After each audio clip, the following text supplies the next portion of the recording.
There are going to be days where you do not feel like doing anything. Those days are going to be there no matter what path you take.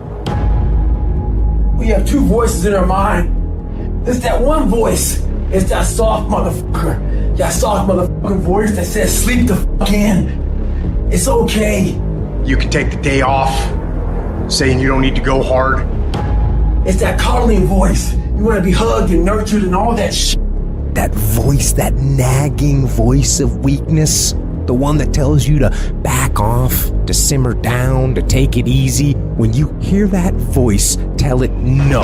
Tell it to sit down and be quiet. Suppress that voice. You've got another voice in your head that's asking you a question. It's asking you, what could you be? What could you be? What could you be if you worked as hard as you could? What could you be if you imposed real discipline in your life? What could you be? Because that pain that you are feeling is the test. This is a test. This is the day I'm going to find out if my goals really are my goals. Michael Jordan, they call it the flu game. He still scored more than the average dude with the flu. Even when you got the flu and you playing other champions, you still score more than they score because you've learned how to dominate. And you need that same mentality. I'm talking about looking yourself in the mirror, looking yourself in the eye and saying, I'm going to fucking dominate today better than any other day. Learn how to get excited when that feeling creeps in of I don't want to do it. And when those test days become something that you live for, something you look forward to, now you're talking about a whole different level of mindset. You're talking about an unstoppable force of nature that cannot be f***ed with.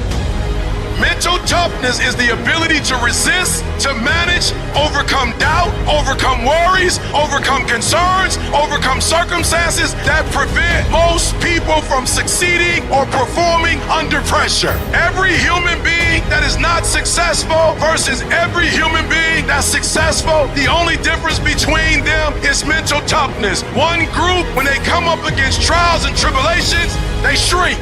One group of people, when they come up against a recession, they shrink. Weak-minded people, they buckle, they complain, they look for every excuse. But mentally tough people, we saw the storm and we pull on our surfboard and we begin to surf on the waves that drown most people. You have to understand that your greatest commodity, not your shoes, not your car, not your clothes, it's your mind. Your mind is the most important thing you have, and you gotta control it.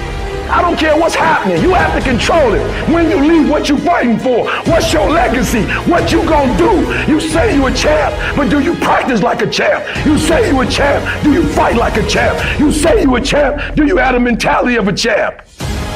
Champions keep going when they don't have anything left in their tank. When they don't have no more. When it's over. When they're tired. When they're frustrated. When they're ready to give up. When they spent their last dime. That's when they get started. It's when you have nothing left. It's when you depleted all your money. When all your energy gone. That's when it's showtime. When you find the way out of no way. When you find breath that you don't have. When you find energy that did not exist. When you want this thing as bad as you want to breathe. That's when you find a way.